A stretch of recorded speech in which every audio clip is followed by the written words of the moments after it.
والعاقبۃ للمتقین والصلاۃ والسلام علی رسول الکریم اما بعد فاعوذ باللہ من الشیطان الرجیم بسم اللہ الرحمن الرحیم بڑی الصلاۃ والسلام علیکہ یا سیدی یا رسول اللہ الصلاۃ والسلام علیکہ یا سیدی یا رسول اللہ الصلاۃ والسلام علیکہ یا سیدی یا حبیب اللہ الصلاۃ والسلام علیکہ یا سیدی یا حبیب اللہ الصلاۃ والسلام علیکہ یا سیدی یا رحمۃ للعالمین الصلاۃ والسلام علیکہ یا سیدی یا رحمۃ للعالمین وعلی آلکہ واصحابکہ یا سیدی یا خاتم النبیین وعلی آلکہ واصحابکہ یا سیدی یا خاتم النبیین۔ فیضان من آج میں قرآن کریم فنکار حمید سورہ توبہ کی آیت نمبر 109 اور 110 کا ترجمہ تفسیر بیان کروں گا۔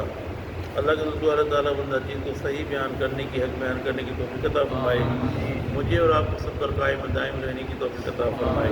اللہ تعالیٰ قرآن کریم میں ارشاد فرماتا افمن اسس بنیانہ علی تقوی من اللہ ورضوان،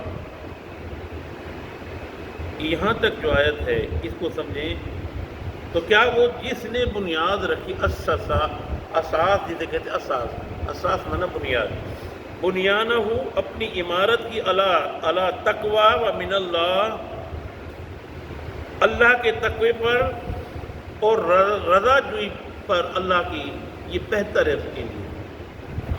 یہ جو آیت آئی، اتنی آیت کا جو حصہ ہے تفسیر میں آیا، کہا یہ مسجد قباء کی تعمیر کے لیے ہے۔ مسجد قباء کی تعمیر کی جو بنیاد رکھی گئی تھی وہ اصل میں تقوی کی بنیاد تھی، اس میں نفاق نہیں تھا، اس میں تقوی، اس میں اللہ کی رضا، اللہ کا ڈر تھا، شامل تھا۔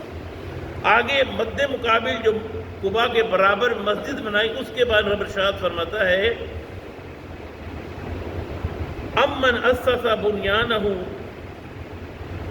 یا جس نے علی شفا جرف نہار فانہار فی نار جہنم، اور جسوں نے بنیاد رکھی اس عمارت کی جو مسجد انہیں بنائی، مسجد زرار، وہ کھوکھلی تھی، کس کے کنارے پر؟ جہنم کے کنارے پر تھی، وہ کھوکھلی تھی، اور پھر کیا ہوا کہ وہ گر پڑی، اس کو گرا دیا گیا اور وہ دوزخ کی آگ میں چلی گئی۔ کہاں چلی گئی؟ دوزخ کی آگ میں چلی گئی۔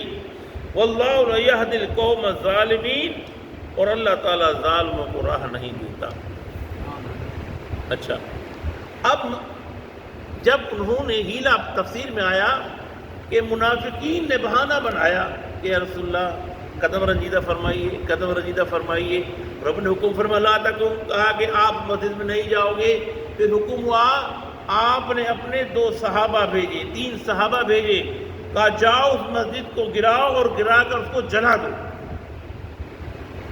صحابی گئے، جا کر مسجد کو گرا کر اس کو جلا دیا، مسجد زرار کو جلا دیا۔ ایک صحابی فرماتے ہیں حضرت جابر عبداللہ، کہا کہ قرآن کریم میں جب یہ آ گیا، کہا کہ شفا جرف نہار بنہار، کہا گر پڑا اور وہ جہنم ہے۔ ہم نے کھودا، دیکھا تو دھواں نکل رہا تھا، وہ کافی دن بعد بھی دھواں نکل رہا تھا، کیونکہ وہ جہنم میں جا پڑی مسجد میں۔ کہا کہ ایک مسجد قباء پرہیزگاری تقوی پر تھی، اور مسجد زرار جو نفاق یعنی شیطانیت کے لیے بنائی گئی تھی۔ آگے ارشاد فرمایا لا یزال بنیانہم، ہمیشہ رہے گی ان کی عمارت الذی بنوا ریبتن، جو انہوں نے بنائی تھی، اب کھٹکتی ہے فی قلوبہم، ان کے دلوں میں کھٹکتی رہے گی، الا ان تقطع قلوبہم، جب وہ سوچتے ہیں اس کے بارے میں کہ انہوں نے مسجد بنائی، اس کو ڈھا دیا گیا، اس کو گرا دیا گیا، ان کے دل پارا پارا ہو جائیں گے، ان کے دل پارا پارا ہو جائیں گے۔ واللہ علیم حکیم، اللہ جاننے والا اور حکمت والا ہے، اللہ جانتا ہے اور حکمت والا ہے۔ یعنی جنہوں نے مسجد بنائی تھی منافقین تھے، ان کا دل پارا پارا ہوتا ہے اور ہوتا رہے گا۔ اللہ عمل کرنے کی توفیق عطا فرمائے۔ وما علینا الا البلاغ۔